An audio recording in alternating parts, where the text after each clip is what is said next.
بسم اللہ الرحمن الرحیم۔ السلام علیکم ناظرین، پالیٹکس باکس میں خوش آمدید۔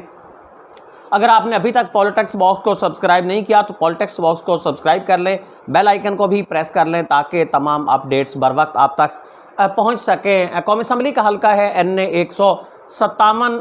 مخدوم شاہ محمود قریشی کے صاحبزادے مخدوم زین قریشی جہاں سے انہوں نے استعفیٰ دیا تھا، وہ صوبائی اسمبلی کے رکن منتخب ہوئے تھے اور اب وہاں پہ انتخاب ہونے جا رہا ہے۔ مہر بانو قریشی صاحبہ جو ہیں یہ شاہ محمود قریشی صاحب کی صاحبزادی ہیں اور یہ اس سے انتخاب لڑ رہی ہیں اس بار پاکستان تحریک انصاف سے، اور ان کے مد مقابل سابق وزیر اعظم پاکستان سید یوسف رضا گیلانی کے صاحبزادے علی موسیٰ گیلانی اس وقت ہیں۔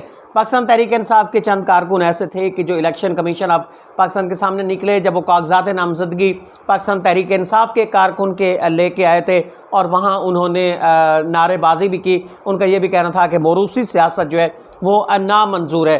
شاہ محمود قریشی صاحب بڑے خطرات کے کھلاڑی ہیں، انہوں نے بڑا ایک رسک لیا تھا اور میں یہ سمجھتا ہوں کہ ان کی کم از کم یہ سیاست ایک داؤ پہ اس وقت لگ گئی تھی کہ جب انہوں نے اپنے بیٹے کا قومی اسمبلی سے استعفیٰ دلوا کے اور اسے سلمان نعیم کے مقابلے صوبائی اسمبلی کے لیے اتارا تو اپنی سیاست انہوں نے داؤ پہ لگا دی۔ اگر ایسا ہو جاتا کہ مخدوم زین قریشی ہار جاتے اور سلمان نعیم یہاں سے جیت جاتے تو شاید شاہ محمود قریشی صاحب کی سیاست ملتان میں ہمیشہ کے لیے دفن ہو جاتی اور ان کا خود بھی جیتنا بہت زیادہ مشکل ہو جاتا۔ بہت بڑا انہوں نے خطرہ مول لیا تھا، انہوں نے یہ انتخاب لڑا۔ اب یہ نشست جب خالی ہوئی ہے تو لازمی طور پر انہی کے خاندان کو ہی اس پہ آمنا تھا، کیونکہ انہی کے صاحبزادے یہاں سے منتخب ہوئے تھے، اس نشست سے وہ انتخاب لڑتے رہے ہیں، ان کے صاحبزادے یہاں سے انتخاب لڑتے رہے ہیں، لیکن پاکستان تحریک انصاف کے چند کارکن وہاں سے نکلے ہیں۔ صورتحال ہے کیا پاکستان تحریک انصاف کے جو چند کارکن نکلیں، کیا یہ سب کی آواز ہے؟ جو تمام کارکن ہیں پاکستان تحریک انصاف کے، وہ سب ایسا ہی سمجھتے ہیں کہ موروثی سیاست نہیں ہونی چاہیے، کسی باپ کا بیٹا جو ہے بیٹی ہے وہ آگے اس میں انتخاب نہ لڑے؟ کیا واقعی ایسا پاکستان تحریک انصاف کے کارکن سوچ رہے ہیں؟ لیکن بہرحال جو میں آپ کو اس وقت بتانے چلا ہوں کہ شاہ محمود قریشی صاحب نے ایک اور رسک اس بار لے لیا ہے، جہاں انہوں نے ضمنی انتخاب میں صوبائی اسمبلی کے لیے لیا تھا، ایک بار پھر وہ ایک بہت بڑا رسک لے بیٹھے۔ NA 177 2083 میں یہ حلقہ تھا مظفر گڑھ کا۔ یہ میں آپ کو مثال سمجھا رہا ہوں تاکہ آپ کو ذرا یہ آسانی کے ساتھ سمجھ میں آ جائے گی کہ یہ میں رسک کی بات کس لیے کر رہا ہوں، کہ یہ رسک کیسے ہو سکتا ہے شاہ محمود قریشی صاحب کے لیے، زین قریشی صاحب کے لیے اور مہر بانو قریشی کے لیے۔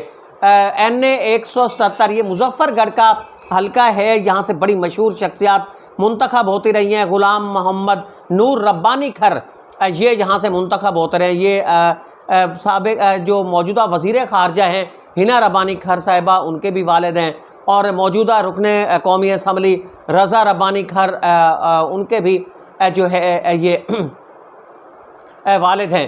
تو یہ ہنا ربانی کھر کے بھی والد ہیں، رضا ربانی کھر کے والد ہیں۔ پاکستان کی سیاست کا یہ طاقتور ترین خاندان ہے۔ لیکن 2013 کے انتخاب میں کیا ہوا، اس وقت جمشید دستی پاکستان عوامی راج پارٹی کے چیئرمین، ان کی مقبولیت بڑے عروج پہ اس وقت چل رہی تھی۔ انہوں نے 2 حلقوں سے انتخاب لڑا۔ ایک حلقہ ان کا وہ تھا کہ جو مظفر گڑھ کے زیادہ تر شہری حصے پر مشتمل ہے، جہاں سے وہ انتخاب لڑتے آئے ہیں، شروع سے انہوں نے انتخاب لڑا، اور دوسرے حلقے میں وہ پہلی بار داخل ہو رہے تھے، اور یہ حلقہ تھا ہنا ربانی کھر صاحبہ کے والد نور ربانی کھر صاحب کا یہ حلقہ تھا، جہاں سے انہوں نے انتخاب میں حصہ لینا تھا۔ اب اپنا حلقہ جہاں سے جمشید دستی صاحب باقاعدہ انتخاب لڑتے رہے یا پھر وہ شروع سے وہاں سے لڑتے آ رہے ہیں، اس حلقے پہ انہوں نے بھرپور توجہ تھی۔ وہاں انتخابی مہم، ان کی کیمپین بڑی جاندار تھی، انہوں نے تقریباً تمام وقت وہاں گزارا۔ اب جب انہوں نے دیکھا کہ ان کی انتخابی مہم وہاں سے مکمل ہو گئی ہے تو انہوں نے نامینیشن پیپر اپنے فائل کیے ہوئے تھے اس NA 177 میں، لیکن یہاں انہوں نے انتخابی مہم بالکل نہیں چلائی تھی۔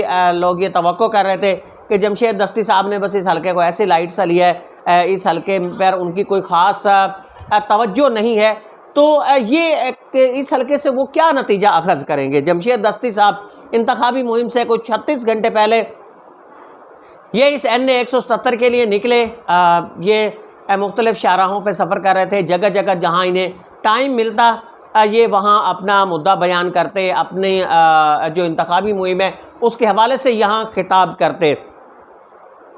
36 گھنٹے یہ شاہراہوں پہ تقریباً پھرتے رہے اس حلقے کی، اور جو وہاں کے کاروباری مراکز تھے چھوٹے یا بڑے وہاں یہ رک کے اور انہوں نے اپنی انتخابی مہم کی۔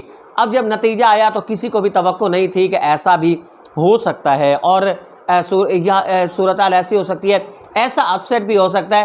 یہ انتخاب حیرت انگیز طور پر جمشید دستی صاحب یہ 2000 ووٹ سے نہیں، 5000 ووٹ سے نہیں، تقریباً 38,000 کے قریب یہ ووٹ سے یہ انتخاب جیت گئے تھے۔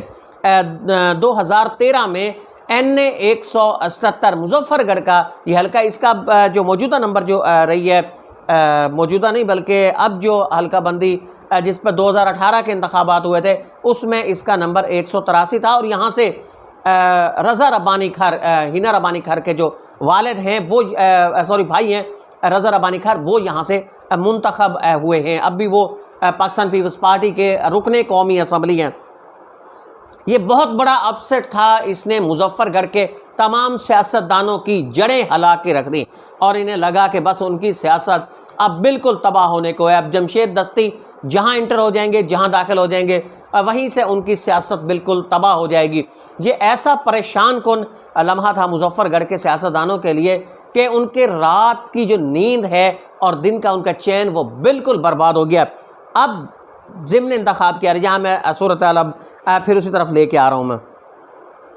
ضمن انتخاب آیا، یہاں ایک بڑا فیصلہ کرنا تھا جمشید دستی کو۔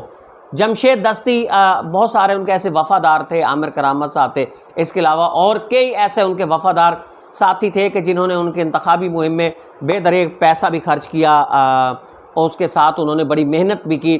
تو اپنے قریبی ساتھیوں میں سے بھی کسی کو حلقہ انتخاب میں اتارا جا سکتا تھا، لیکن اس وقت جمشید دستی صاحب کو یہ توقع تھی کہ اگر وہ 36 گھنٹے کی انتخابی مہم کے بعد یہ حلقہ جیت سکتے ہیں تو پھر ان کا بھائی بھی یہ حلقہ جیت سکتا ہے، اور اتنے بڑے مارجن سے، یہ مارجن کہاں جائے گا، ان کا بھائی بھی جیت سکتا ہے۔ انہوں نے اپنے بھائی جاوید دستی کو انہوں نے میدان میں اتار دیا اس ضمن انتخابات میں، اور پھر نتیجہ جو نکلا، جاوید دستی یہ ضمن انتخاب تقریباً 9000 ووٹوں سے یہ ہار گئے، وہ جسے انہوں نے 36 گھنٹے کی کیمپین سے جیتا تھا۔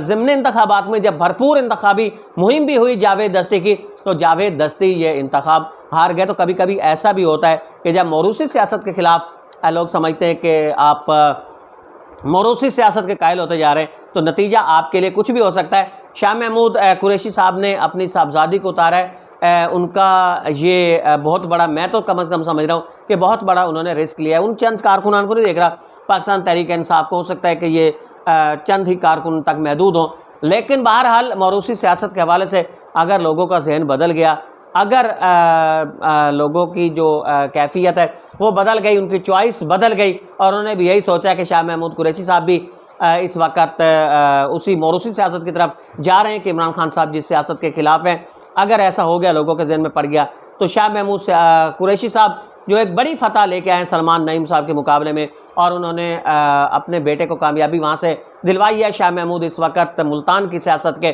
کنگ بن چکے ہیں، سید یوسف رضا گیلانی کے پورے خاندان کو انہوں نے جہاں ایک طرف شکست دے دی، اگر یہاں سے ہو گئی تو یہ شاہ محمود قریشی صاحب کے لیے ایک بڑا دھچکا ثابت ہوگا، اور وہ وہیں آپ پڑے ہوں گے کہ جہاں سے اٹھ کے اس وقت وہ ملتان کے کنگ بن چکے ہیں۔ بہرحال صورتحال کیا رہے گی، یہ بدلتی صورتحال اس حلقے کی بڑی دلچسپ چونکہ ہو رہی ہے اس حلقے کی صورتحال، تو اس کو ہم اپڈیٹ کرتے رہیں گے۔ اجازت دیجیے، اللہ نگہبان۔